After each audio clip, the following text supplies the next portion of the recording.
seeing you all still here after 2 days of really intense learning. You've done fantastically well. It's a great privilege for me to introduce the last speaker of Adtech, who is Caleb Hunt, who is the Chief Marketing Officer of Citibank Japan. And Caleb is going to be sharing with us his thoughts on the difference between a digital marketing strategy and marketing for a digital world. So with that, if you would like to join me, welcome Caleb to the stage.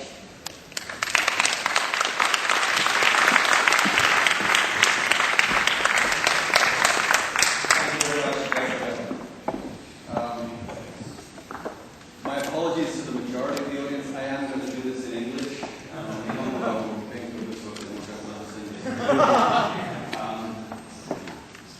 We've had two days of great speakers, and I am the last thing standing between you and a beer on a Friday night, so I'm going to try to make this as interesting as possible. I believe that our opening keynote, the gentleman from Google, talked about their vision for the future in 2020. Something very big, something very far out, something very dramatically world-changing. I'm not going to really talk that much about the future. I'm going to talk about some stuff that I see happening in the world today, and a few things that we're doing in the world today.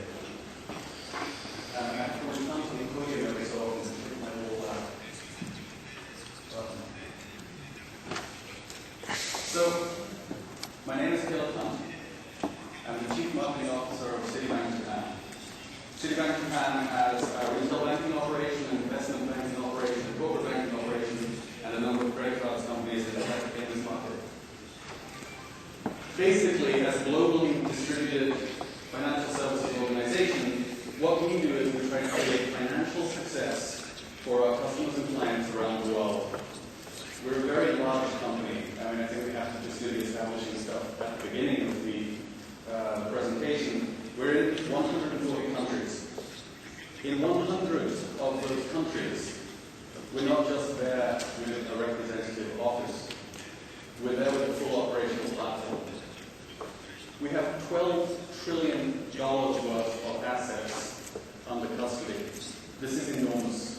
This is the size of the total household debt of the United States of America. We move $3 trillion around the world every day. $3 trillion is much more than the Fed moves on any given day. We have 200 million customers and 16,000 retail branches, physical distribution points. And one of the things in the presentation that I'm going to talk about is physical distribution, the convergence of physical and digital. 15 million online banking relationships, which isn't very large in usual terms, but it's pretty good for a bank, believe me. And in terms of marketing, we spent $1.6 billion total marketing spend in 2007, about 16% of which went into digital. And in 2011, assuming our plan process moves according to the way we hope it's going to go, we'll spend around about the same amount, slightly more, 1.7 billion, but you'll see the digital component increasing. And we see that ramping up, as the gentleman from Google will have said, we see that ramping up until it hits 40 to 45%. I don't know about 60% of the spend, but it will be a very, very significant component of what is obviously a very significant marketing budget. I'm conscious that the interpreters ask me to speak slowly, so I'm going to kind of do this every second. Now, I have a small confession to make. I'm a dinosaur. I am not a digital marketer. I'm just a marketer. I'm middle-aged. I work for a bank, not a sexy startup. I use my mobile phone to make telephone calls and nothing else. I don't use Twitter. I'm not only a dinosaur, I'm this guy. I'm a social marketer. Carnivorous marketer.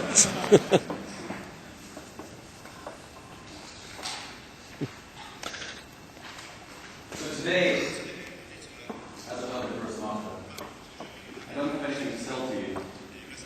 I don't work for a sexy startup. And I'm not going to talk about technology platforms. I'm just going to make some observations about things that I think are happening in the world and some of the city's responses to those things.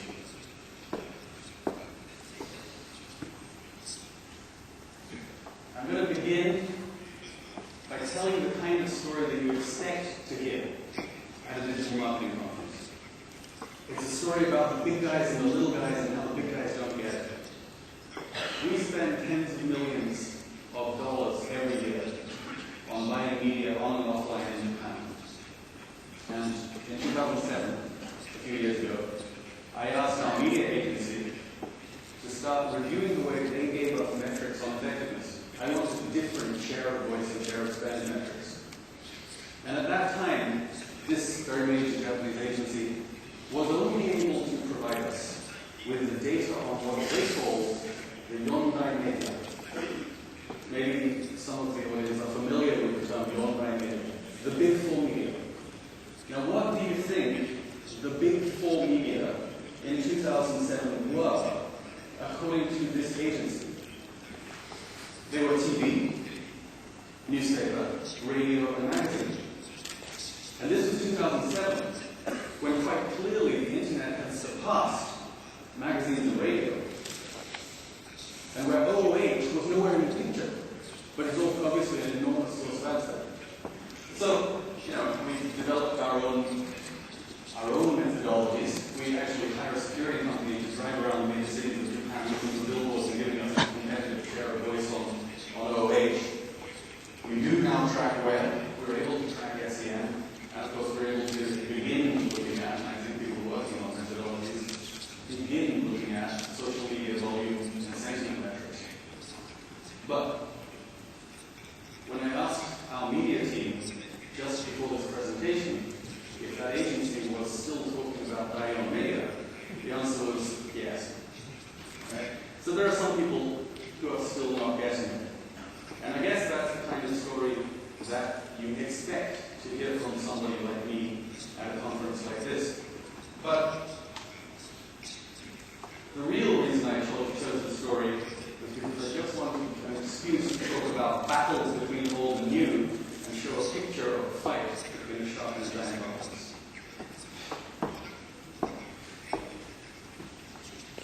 Because digital is now the water we swim in. Digital has become everything we do. This battle between the shark and the giant octopus, this battle between old media and new media, between the internet and print or the other ATL communications vehicles, the battle is over. And you guys won. The digital world has now taken over what we used to call the non-digital world. I sense a certain amount of impatience when I have conversations with agencies and with other people who work in the digital marketing arena. Why isn't it moving faster? Why can't we have more share of your ad spend? Why can't digital be 50% or 100% of the money you spend? Look, be patient. It's obviously going in that direction. All you have to do is wait because the money is coming to you. No question about that. But I think that what you need to accept is that describing a marketing person as a digital marketer nowadays is like saying a marketing person has two legs. It's usually true, but it's not very useful. All marketing people must be digital marketers nowadays.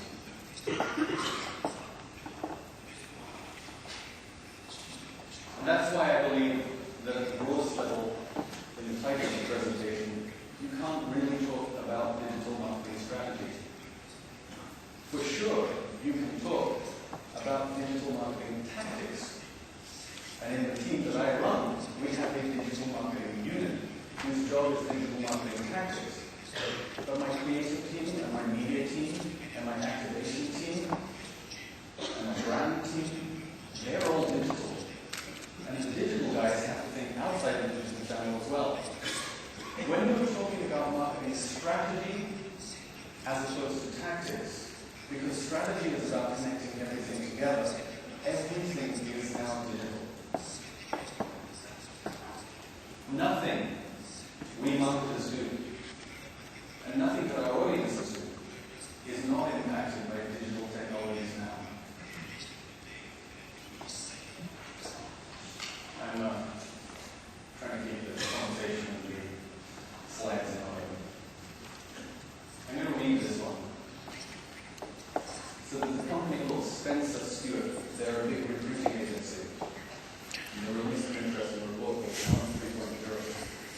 And the report is based on feedback from CMOs and senior marketers around the world. And I want to read something.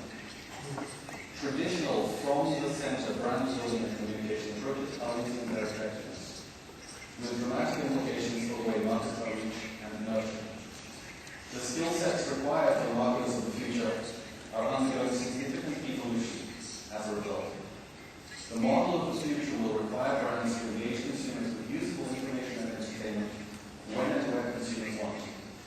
Marketers and marketing agencies will also need to proactively develop new norms and new processes to exploit these opportunities. So two things. We're not talking about advertising now.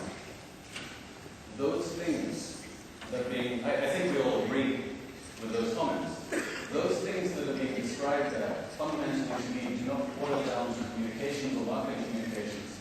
They boil down to value exchange and customer experience. Well outside the normal set of what a marketing communications set would look at. We're no longer thinking about marketing primarily as advertising. And secondly, although these shifts are triggered by a range of shifts, including digital technology and capabilities advancing, the implications for these shifts do not take place in a digital channel or in a digital space. The implications of these shifts are fundamental to what we do across everything that we do.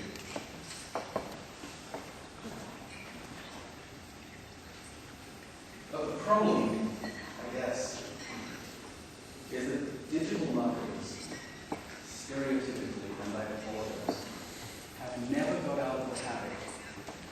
Maybe it's nostalgia for the startup in the garage in 1996. Have never got out of the habit of thinking about what they do, about what you do, as an opposition to the way other things are done, as an alternative way of doing things. But you can't think like that anymore. What you do is too important, and what you do is now part of everything that marketers do. It can't be a separate thing, an alternative. It is embedded in everything. Digital people need to move beyond this mindset. Digital isn't web. It isn't mobile. It isn't apps. It isn't a channel. It isn't an environment. It isn't a digital space. Digital is part of all that we do. The technical word for it is substrate. From Latin, sub is under, structure is level. Digital is now the layer upon which everything in our world and the world of our audiences is built. That small group of people who thought they were lighting a candle was a forest fire. This industry was a forest fire. And the thing about a forest fire is it's incredibly destructive, but it clears the ground for new growth. You take out the old cities and the new ones grow. So, you may be asking yourselves, where is he going with all of this? Let me put a few points out there. First of all, before we talk about consumers and audiences, I'm going to continue to poke you and talk about our side of the equation, the digital market side of the equation. We run after the latest thing too much. Despite what it says in the Adtech brochure, I have nothing against Second Life. But I did spend hundreds of thousands of dollars building a Second Life, a very successful Second Life site, thinking that Second Life was going to change the world. And it didn't. Now, Lyndon had a great business and a good business model, but it didn't change the world. And as an industry, we have to wean ourselves off this idea that the latest thing, whether it be mobile, whether it be apps, whether it be push technology back in the days, is going to be the silver bullet that suddenly changes everything. It's not. These are all incremental parts of a deeper and more fundamental shift. We need to be thoughtful from a strategic point of view to understand where change is deep and is meaningful.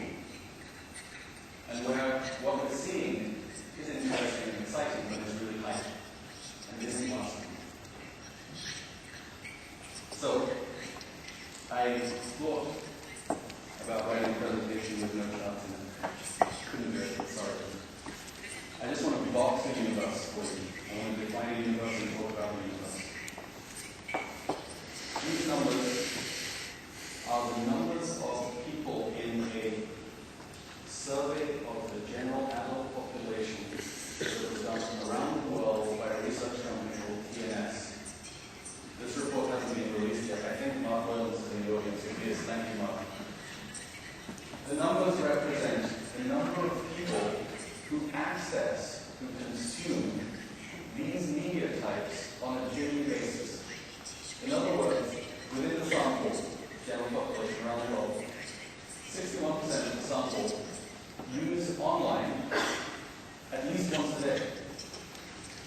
54% of the sample use TV at least once a day. And these numbers are local, and these numbers are the Japanese numbers. And you can see that in Japan, while online is strong and large and significant, it's still not quite caught up with television and newspaper. Which I think if I was wearing a media planning hat, you would say that I didn't do some cross-media strategies. But I want to drill a little further. I'm not talking about media, I'm talking about consumer. You drill a little further on this.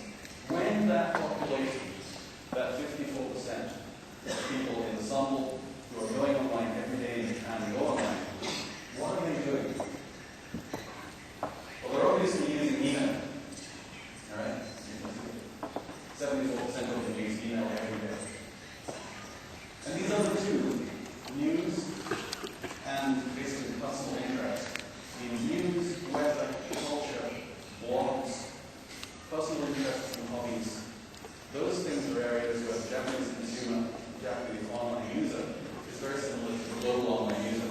But there are two deltas here. You can't see it, but the text is quite old. There's a big delta in Japanese use of social networks versus global use of social networks, where it appears that the Japanese use of social networks less. And this is borne out by other data in the study that say that the average number of friends that a Japanese person has in a social network is lower than in many other markets. And the other delta is around this one, which is multi-view. Now, it may be because the way the survey was constructed, we're not picking up use of TV to mobile, I don't know. But certainly it seems that Japanese audiences are not using mobile. So when we know how many Japanese people are consuming digital media, are going online every day, and when we know what they're doing online every day, from a marketer's point of view, this is where it gets interesting. The blue bars above the line indicate the level of receptivity that online users have to brands being part of their online experience in these different activity categories. And the red bars below the line indicate those percentages of people who see brands being part of their online experience as intrusive and disruptive. So there's good news here. The blue bars are full. That is a good thing. And if I was working for an ad agency, I would say, yeah, let's go, the blue bars are full. But I am responsible for safeguarding Citibank's brand and a number of other brands in this marketplace. And for me, the red bars are too big for me to push my brand aggressively into that space. I need help. And we work very closely with our agency partners on doing this. We know we need to move into the space. We know that's where the people are and we need to go there. But we have to be very, very careful about how we do that.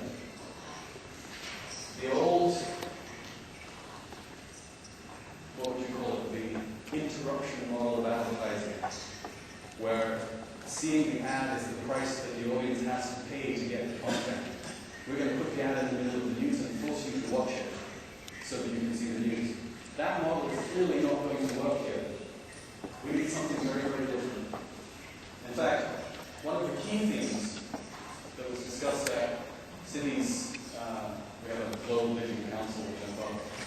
One of the key things that was discussed at the digital council was actually about permissions. What do we have permission to do? Believe me, we don't normally think about asking permission, but in this space we have to. We think, what do we have to do as a brand to make sure that we're welcomed into these conversations? Because markets are conversations. Conversations are markets. The exchange of value and the exchange of meaning, the sites for creation of value and the sites for creation of meaning, that's what a market is. And this was something that was very easy to forget about when we as marketers were in a one-way mass media model. But something that is brought home very concretely to us in social media environments and interactive environments where the consumer is empowered, where the consumer has choice. We need permission to do that. We need to be the kind of brands that people want to bring into those conversations. Like any human conversation, if you're at a party talking to somebody and a third person walks up and grabs you and says, "Hey, listen, I want to sell you something," you don't feel very good about this person. You can't force that. So the brands have to obey the protocols and the etiquettes that we all obey in our social lives. We have to be polite. We have to be respectful. We have to make a real contribution to the conversation. Give value away. It's a reversal of the models that we're used to. So, enough of me. I'm going to show you something that we're doing. Actually, I think are Microsoft people in the room? Yeah. This is actually, I'm going to talk about a joint venture we have with Microsoft. And it's basically about facilitating conversations and making a contribution to conversations. One of the greatest assets that we have as a bank is our data sets. As much as Google can look at the conversations the world is having and the things that people are interested in by looking at those data streams, we have trillion data point data sets around the use of money. And particularly when we run lots and lots of credit cards companies, what people are spending their money on and how they're spending it. We know a great deal about these things. And we've decided that basically, given what we know about how people save and how they invest and how they spend, basically people's money lives, instead of us going through an old model of having an analytics team do mathematical number crunching on the data to come up with a hypothesis for what would be an interest and value proposition, and then go through the organizational process of taking that to the market. We're saying, why don't we just expose the data to the market? Why don't we just put middleware in place, messaging layers in place between our core systems and applications that talk to the outside world, so that our customers and even non-customers have access to the power of the data that we sit on. It's like facilitated crowdsourcing. It's the bringing together, the aggregation of enormous amounts of data and input, social networking with financial services.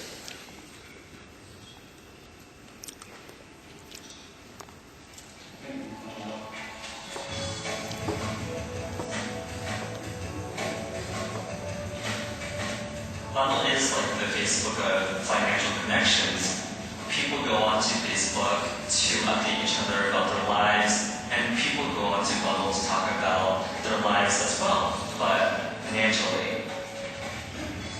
We have a lot of data on how people are spending and saving. Bundle.com, which is new data, shows March as what they describe as the spendingest month of the first quarter. What we realize is that people want to actually know how they are spending and saving. So logging right in, you'll immediately notice that the biggest thing that we've added to this new version is the ability to add your own money. But we're calling it socially involved money management. Unlike a lot of existing accounting Bundle actually looked at the gaming world and ended up using a lot of game dynamics. Bundle has made it so easy for me to talk about money, both on the site and off the site. I think that the draw for people my age, people in their 20s, is that Bundle is a very social media focused platform. It's so easy. All you have to do is go to the everybody's money tool and type in a zip code or a city, and the bubbles pop up and show you how much people are spending.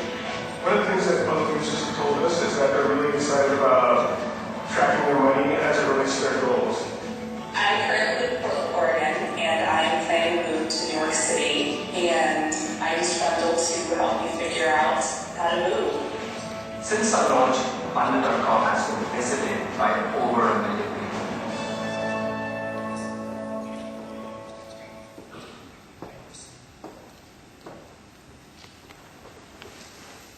So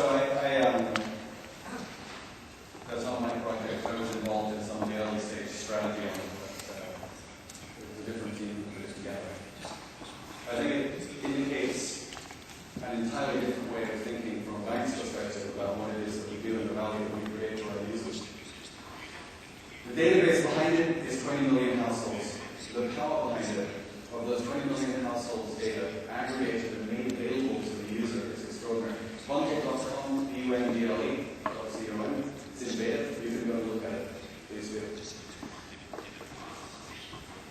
Basically, what we believe is when you give people an interface like this as the front end on large data sets, they can learn. This facilitates communication and has a whole social networking capability so people can get better recommendations and ultimately make better decisions about what to do with their money.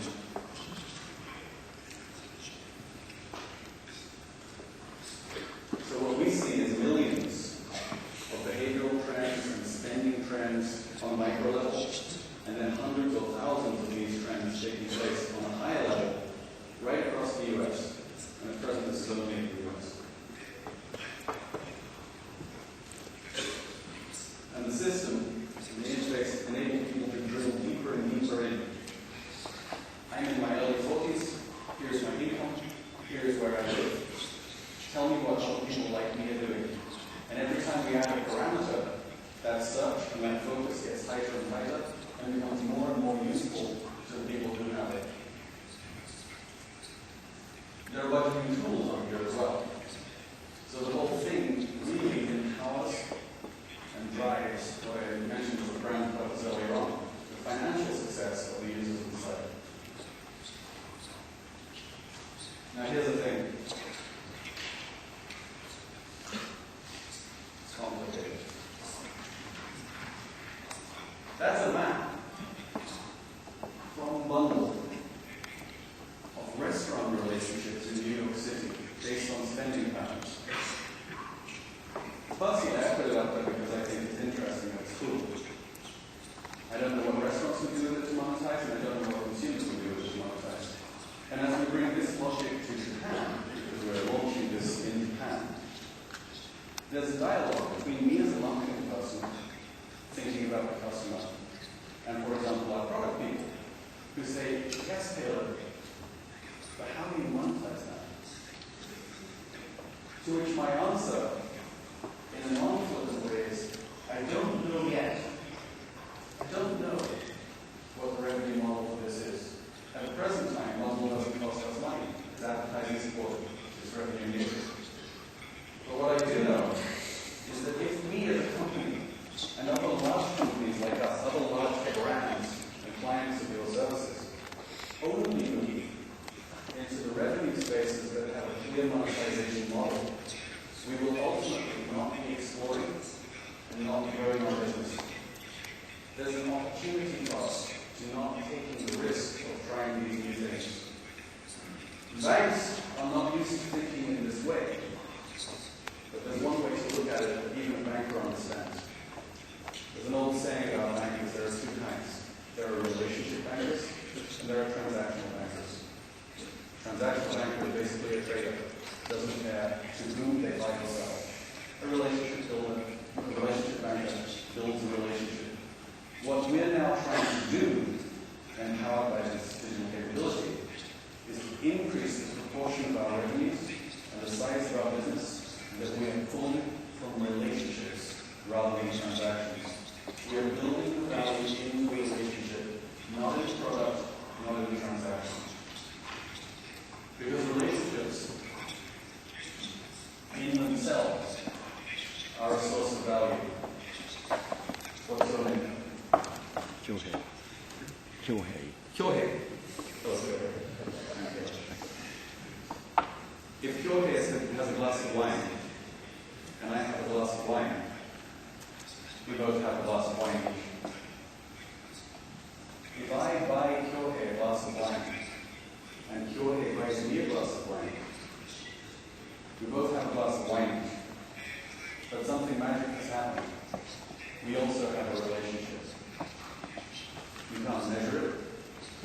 It's not easy to put financial value on it, but there is now something, because of the exchange, that happens between Kyohei and myself. And that something is clearly something to do with the world that you guys have been talking about for the last few days. It seems to me that given everything we know about consumer choice, about user empowerment, that we need to develop relationships which create value rather than just be charging for products. This isn't really about competition between companies. For us, it's a very intense dialogue within our company. Do we build value in relationships? Do we extract value from those relationships? The reality is we must do both. But we need a model for balancing the two sides of that equation. So, this is drawing to an end. This whole conference has been about managing relationships in a digital world, in a changing world. We at Citi, we think we need to have, let's call it a balanced risk portfolio of innovation. We have a business model that we had 2 years ago. This is the big story I guess I have to talk about. Here in Japan, about 2 years ago, we embarked on a journey of innovation with global partnerships inside Citi and out. Basically saying, how do we recapture the innovation DNA that used to be part of what Citi stood for, and that maybe we've lost over the last few years? Not innovating technology, not necessarily innovating business model, not innovating product, but innovating customer experience. Putting the customer, or in your terms, the digital user, at the heart of our strategy, and figuring out what technology, what product offerings, and what business models need to follow from that. I don't know if we've got it all right, but I'm going to show you what we did and where we got to. We made a promise. First of all, we wrote this up. You may or may not have seen it. It depends on the effectiveness of all media, because we didn't put it in the newspaper. We actually wrote a promise that we said to our customer, basically, we want to make your life a little smarter and a little simpler. We want to make your financial life and your banking life a little smarter and a little bit simpler. We went public with it. We held ourselves to it. And to do that, we had to understand who those customers were. So it was a big research project. Actually, a very big research project. I think you probably have the most sophisticated, most robust total market segmentation of financial services in Japan, probably in Asia. Lots of demographic information, obviously, and financial profile, but very large amounts of information around lifestyle and around psychographics. And of the 9 segments that got delivered out of this mathematical process, 4 were of great interest to us. Basically, you have a middle-aged salaryman, somewhat like me, and I suspect there are many in the audience. And you have a middle-aged salaryman's somewhat younger counterpart, maybe in his mid-30s. And I deliberately say he, because it turned out in this segmentation that gender was actually a very large bifurcating variable. Then you have this lady, who is almost certainly married to the salaryman, who is not working. And you have this gentleman,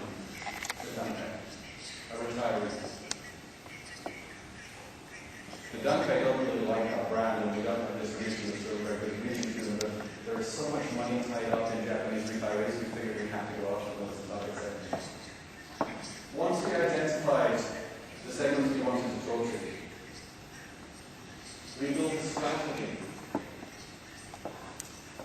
that put these four customer groups at the heart of a very long, 2-year-long organizational change initiative that led to dramatic changes in the environment in which banking takes place, the communication between bankers and our customers, the offerings called products, but there must be more than products, that we give to the customers, and the behaviors, the way that we engage with our customers. This basically takes us from a channel strategy, where we sit in the room and we reach out to customers through these various different channels, online and offline, to a customer-centric strategy where we put the customer in the room and we're around the customer where the customer needs to be. And what it delivers is an ecosystem. Have there been any presentations from Apple? Apple has a very interesting ecosystem. If you look at the various different devices that Apple have, and then you look at their various different distribution points, in which I include physical distribution, the Apple Store, and iTunes, and the App Store, they've built themselves a very tightly interconnected ecosystem for supporting the consumer's needs. We're in the business of doing the same thing. These are basically distribution form factors, and they run from physical and large through to digital, of course, mobile and web. But the most important thing about this ecosystem is, as I said before, digital is part of everything. There is no line between the web and the other parts of this ecosystem. The whole thing is digitally enabled. The branches are digitally enabled. These branches run off the same content management system that supports our web presence and our mobile presence. So, and this is real. This is why I said it's not a 2020 vision. We've built this. If you go to Tokyo Ekimaya, right across on the corner opposite Shinmaru, or if you go to Nihonbashi on Showadori, across from Takashimaya, 2 of these branches have been built. The third one is being opened in Nagoya in November 15. In other words, if you go to a bank and you say, can you tell us your vision of the bank of the future? Every bank has a vision of the bank of the future. And everybody has a little pilot prototype shop somewhere that says this is what a bank of the future branch looks like. But this is not that. This is the production model. This talks right into our backend. This is straight through processing. This is change recruitment and training of the staff in these branches. This is Citibank's go-forward platform for retail financial services around the globe. It's very interesting stuff. This is the Tokyo Ekimaya branch. And when you walk in, that is a photograph of what you will see. Now, for the foreigners in the room who are not residents in Japan, if you typically walk into a Japanese bank branch, what you have is a very large room with a counter down the middle, with a lot of bank stuff on one side of it, and some seats, and a take a number machine on the other side of it. The counter is where everything happens. This environment is purely a space, a platform for customer experience. There's no back office in this branch. We don't need one. And the reason we don't need one, I'm sorry to be repetitive, is because we've taken digital into the real world. We haven't left it out there on the web or the apps or in mobile. These devices that we see here deliver the same digital experiences that people can have online, but better, and with SaaS tools, and at low cost. This is the Nihonbashi branch. And that's the interior.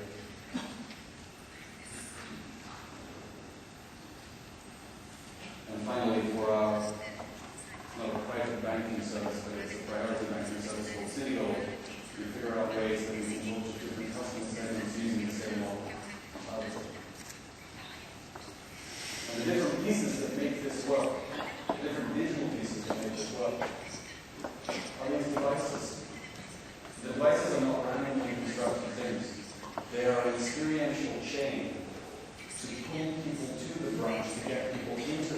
connect with us, and then to enable them to do what they need to do with us.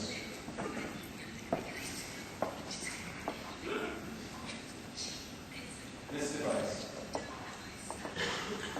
it's a media wall. Basically, it's a giant digital billboard. The cool thing about it is that it plugs into the content management system that I'm going to talk about in a minute. But it sits on the outside of all of these branches, and basically stores branding messaging, products and promotion messaging, but also news, weather, whatever we think is going to be of interest to our customers. When we opened the branch in Nihonbashi, we became part of the Nihonbashi Chonaikai, the Nihonbashi Tokai. We participated in the Matsuri. When we participated in the Matsuri, we had a live Twitter feed to the media wall of the branch. And it was great, because people were sending messages. But they weren't sending messages about banking. They were sending messages like, let's go and get a coffee. Because they couldn't find their friends in the crowd. And all this stuff was taking place on this window. So again, what happened? Because the technology is not the point. The point is the relationships. The point is providing the service. The point was being part of the community.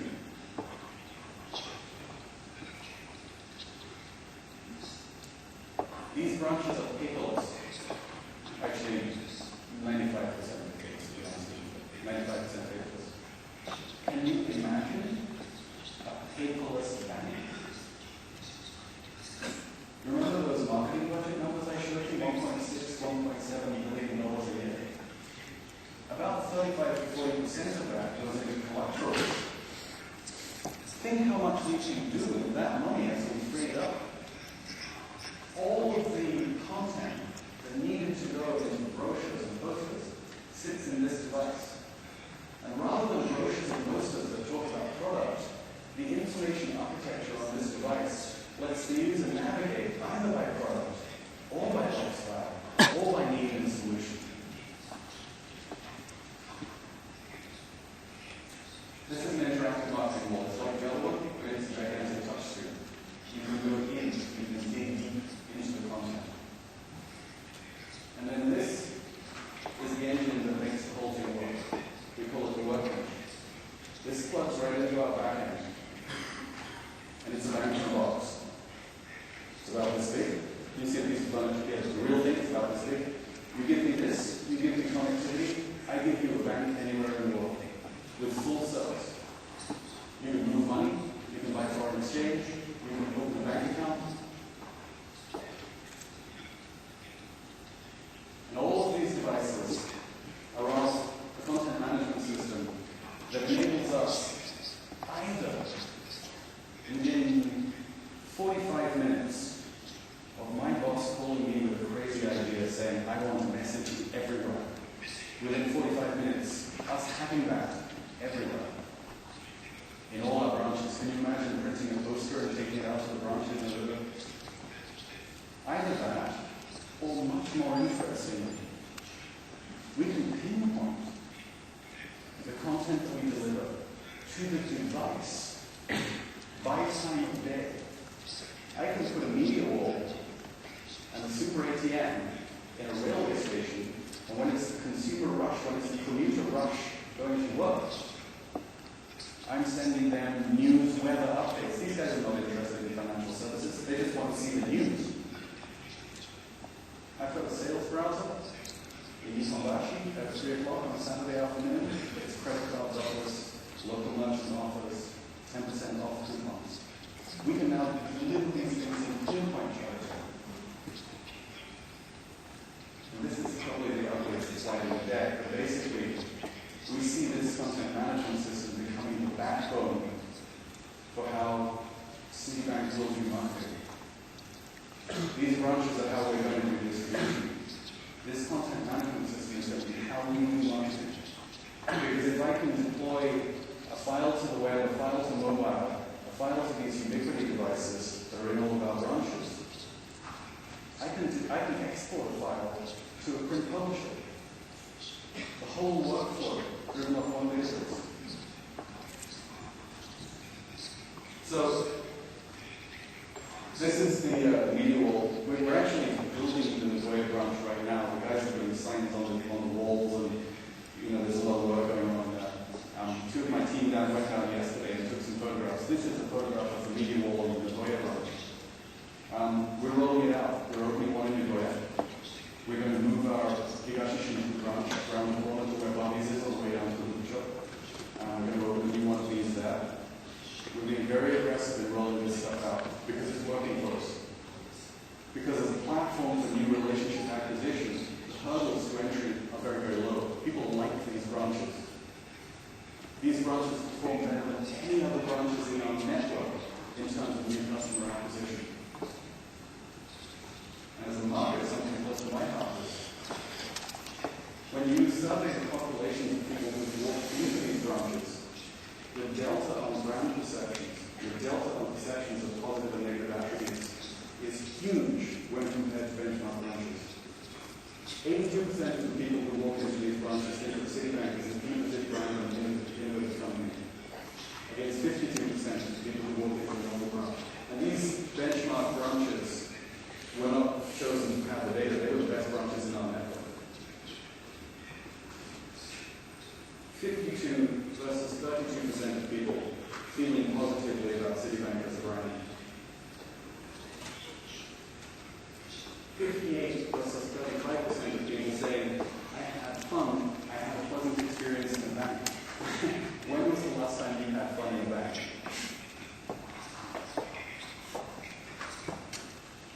And then finally, the Nikkei was kind enough to, they do a retail banking survey every year.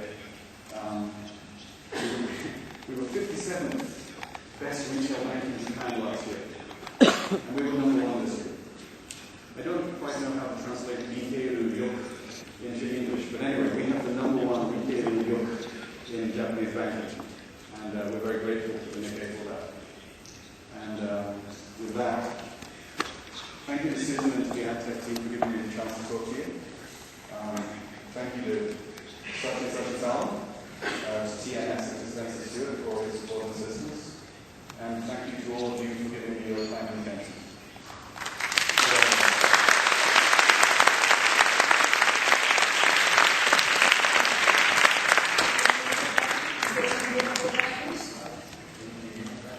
We go time for a couple of questions? Yeah, absolutely. We'll be very quick. That was an absolutely fascinating glance into such an enormous kind of global brand as Citi. There were a couple of questions that really came up for me. I can't be the only person who looked at the retail environment who actually mentioned Apple in your presentation. I can't be the only person who looked at the retail environment and went, oh, it looks like the Apple Store. Was that a purposeful thing? Do you see Citi as becoming a lifestyle brand? Yeah, two things. First of all, the design company that we worked with on designing these environments was the same company that designed the Apple Store. So the resemblance is not coincidental. They have a theme. They do have a theme. Secondly, I think that financial services companies, because they haven't thought in this way before, haven't explored the emotional aspects of the power of their brands. So we could become a lifestyle brand. That's very interesting. We were 40, I think the Instagram survey came out very recently. We were number 40 in the Instagram survey this year, which is down on where we used to be, but it's still a very powerful brand. And I think the services like bundle, like you said, there's no clear path to ROI with bundle. You're just experimenting and associating the city with that kind of degree of knowledge. Is that part of the same transition, do you think? Yeah, I do. I think we have to be a lot less direct. In many industries, it's easy to disguise, if you're in a zero-sum economics game, it's easy to disguise that fact in many industries. It's very hard to disguise the zero-sum nature of some aspects of financial services. Because if we charge you a fee, that comes out of your bank account. And we need to find ways to soften that and to think about the long term and not be purely extracting the relationship. On that note, I feel like this is a difficult question. I hope you'll do me the honour of answering it. We've had lots of discussion over the past couple of days about transparency and about, you just sort of led into that, and the fact that interactive marketing, not necessarily digital, but definitely interactive marketing can lead towards greater degrees of transparency. About 2 or 3 years ago, there was a massive crisis of confidence in the banking industry all over the world, not just Japan, but the whole world. And I feel it would be interesting to hear your thoughts on what these services like bundle or the retail environments, what City's take on that crisis of confidence is, and how you can build it. Without exaggerating, from a brand point of view, we have thought very little else for about 2.5 years. I don't doubt it. We perceive that we need to change dramatically. And we perceive that we need to change dramatically not by advertising our way out of this. There's something I always say, which is that the part of the brain that processes advertising is the same part that processes jokes and processes lies. We don't take advertising seriously. But if you build these branches, the tangibility of the commitment there, if you build sites like Bundle, where the credibility of the engagement, these things are all actually brand right. We are quite serious about learning from past mistakes that the industry has made. Right. And so you see marketing is becoming, it's really interesting the fact that you're showing a lot of your marketing is based around the concept of doing things rather than telling people what you're actually doing. That's precisely the thing. The CEO of one of the agency firms of ours is in the audience today, and a little while back, he said to me, "Hey, look, we haven't done anything. So be careful with your career, you haven't done anything." And what he meant was, you haven't done much advertising this year. But I did all this. It's spilling over. Marketing now in our company, we're a big strategic driver around product development, distribution strategy, customer experience, and we also do advertising. We do market research, but it's a lot of things. That actually dovetails very nicely with some of the other themes that we've noticed, basically that everything you're doing, every touch point people have with your brand, be it retail, be it a social network, that's consistent, that's part of your advertising, that's the very consistent theme. Experiences. Absolutely. 15 seconds off the spot on the news versus experiences. Experiences we have to provide great experiences. Absolutely. I think one last question, just before we invite people back on the stage to wrap up. You're very honest. I think it's one of those things that's always very lovely to see, and very, when you stand up and say, yeah, we built an entire bank in Second Line, and that turned out to be not the thing that we thought it was going to be. This was a mistake that we made, or this was a thing that we did that we perhaps wouldn't have done again. Can you give us one insight that you might have learned from that, and what we should do moving forward? From the same word. Yeah. I'm a lot more thoughtful about what we do as a relationship. I'm sorry, but that's basically it. We kind of done a little bit of it. When you and I were chatting on Wednesday, I said, I'm always very careful about digital marketing stuff. That was part of what I did. It's really good. It's very interesting. He had a meeting we met on Wednesday, and he said, I was like, oh, what do you want to talk about? And he said, well, I'm not really that convinced about digital marketing. And I was like, okay, fair enough. It'll be interesting to see what you think. So is that the sort of second work experience you're thinking more? To a large extent. And I think that there's always a rush to do things to do first. Right. There are situations in which first mover advantage and the sustainable competitive advantage that locks in is a real and valid thing. But being the first to put an app out there, it doesn't have to be personal functionality. Being the first to attempt to create a community, because your brand really is about community. These things are not terribly valuable. You have to focus on what value you're actually creating for your customers. And on that note, thank you so much. It was a very balanced and interesting meeting. Thank you very much, everybody.